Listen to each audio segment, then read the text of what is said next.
Each week in our Friend or Foe segment, we look at who's been a friend to SMEs and who has not. This week it looks like a close tie between Mother Nature and the government. Australia has been hit hard in the last year with natural disasters, ranging from the drought, which has been ongoing for the last 3 years, fires, floods, and now the coronavirus. We know that this combination has government and the financial markets worried, and clearly something needs to be done. But what? SMEs, their families, their communities, they've all been devastated by parallel and simultaneous natural disasters that could see the extinction of many, including and especially our regional SMEs. Joining me today for our Friend or Foe segment is Kerry Chikarovski, Director and Founder of Chikarovski and Associates and former leader of the New South Wales Liberal Party. Thanks for joining us, Kerry. Pleasure. This is a hard subject. Friend or Foe has been set up specifically to discuss who's getting it right and who's getting it wrong. And to all the SME community, or most of it, it looks like government's really dropped the ball.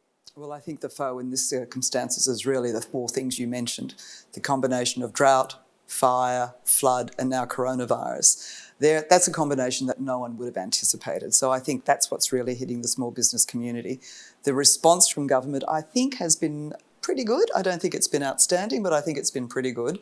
And I think the government is focused on trying to get the help to the people in the regions in particular who need it most. I mean, for example, in relation to the coronavirus, they're looking at what they can do for tourism, far North Queensland, regional New South Wales, regional Victoria, to try and support those businesses through what is clearly a very, very severe impact. But what we've got on the one hand is the impact that has happened. Whether you're talking about droughts or fire or flood or now the coronavirus, there's an impact that has happened. Government is notoriously slow for reacting and they can no longer afford to do that. In particular, if we take the most recent, which is the coronavirus and how it's been hit in the tourist areas, it's not going to take long for those businesses to feel the impact immediately of that massive, almost guillotine type strike that's affected them, with business just stopping. It's just dried up. Which is why you'll see, or you've been seeing from all the states, for example, the campaigns Holiday at Home, encouraging Australians to stay in the country and take their normal annual holidays somewhere that they haven't been at home before. Probably not a hard ask at the moment because a lot of people don't want to take their normal holidays to Asia. So, they will stay home. Do you think this will bring us closer together in terms of taking away the bureaucratic appearance of government and really seeing them as being in a leadership role? I don't think so. I don't feel like that. But you might be the advocate on the other way. Well, I actually think governments have shown quite strong leadership across the board with all the dramas we've had. I know that there are people who, for example, in drought-affected areas who feel the government should have put more money in, and I absolutely agree. Decades ago. Well, and I agree that... Let's highlight that again, decades ago. And look, I agree. I mean, I've had a conversation with you previously about the fact that we should have had dams starting to be built in the late 90s, but because of the political situation at the time, we couldn't get it done. I would suggest now that those discussions, which are also taking place again, they will come to fruition and we'll start to see, at least not drought, we can't drought-proof, but we can actually make sure that we have a better ability to cope with drought if we put some dams in. But I also think, for example, in relation to things like the fire and the flood, getting infrastructure paid for by government, built by in local communities, by local tradies, that will start to help those economies. It'll keep the money in the local economy. Absolutely. And they need that. But they need a lot of common sense. Yep. That seems to be sorely lacking, but that's traditionally correct in government. Well, that's usually the view of bureaucrats and politicians, yes. It is, but what we've got now is the word resilience being thrown around a lot. And do we have a resilience strategy? And that's been a big word in corporate. It has been talked about at local levels. It's now being talked about at state and federal levels. But is resilience just a new keyword, or do you think they'll pull their finger out in government and actually have a resilient strategy that will save the country as opposed to taking 2 or 3 years to decide what it is? I think one of the, again, more interesting responses to these dramas has been the fact that state, local and federal governments have been working together. Now, does that mean that they'll have a formalised resilience strategy in the future? I'm not sure. But what it does mean is that they're all understanding now that the only way that you overcome the terrible circumstances that a lot of your SMEs are finding themselves in, and those communities are finding themselves in, is to work together. And I'm encouraged by the interaction of those three levels of government. I'm still getting feedback every day of what people are enduring during this terrible time that's been hit. And there are people who are suffering with mental health because they've been physically and emotionally devastated, and yet they're still expected to fill out 35 or 40 pages of an application to get some financial relief.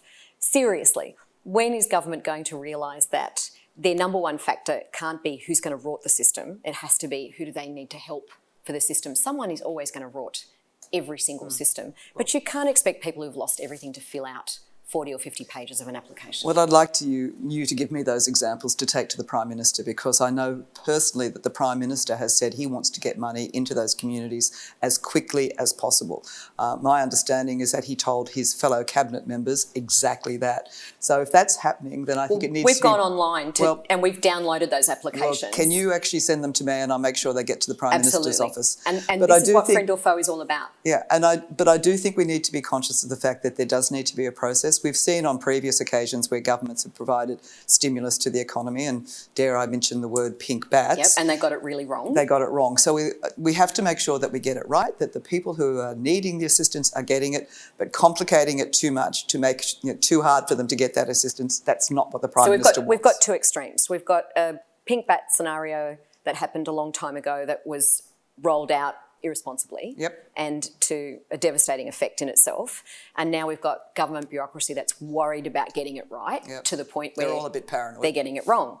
But do you think SMEs have suddenly become less robust and not able to withstand bad times, or do you think it's just extraordinary times? I think it's an extraordinary combination of events, and I do think that particularly in the regions who rely on tourism traffic, who rely on exporting their produce, they can't export because they're not producing enough. They can't get people into their towns. The guy who has the best bakery, sells the best pies in Australia. No one's going to visit him because of all the terrible things we've seen. And the combination of the fires on television overseas, and they were front page on every newspaper and lead items on every TV. Discouraged people coming, and now we've got the coronavirus. Because everybody overseas thought the entire Australia. Oh yeah, absolutely. I was overseas, and people said, "Oh, were you safe?" I said, "I live on the 20th floor in the middle of the city. I think I was okay."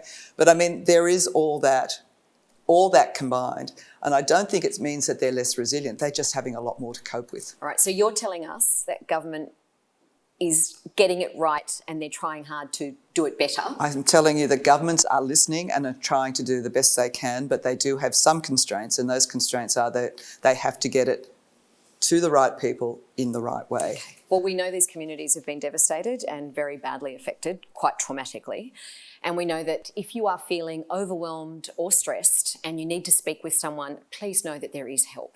You can go to lifeline.org.au or you can call 131114. Thank you very much for joining us, Kerry. I hope we get you back on Friend or Foe so we can find out exactly who is friend or foe. Thanks for having me. Thanks.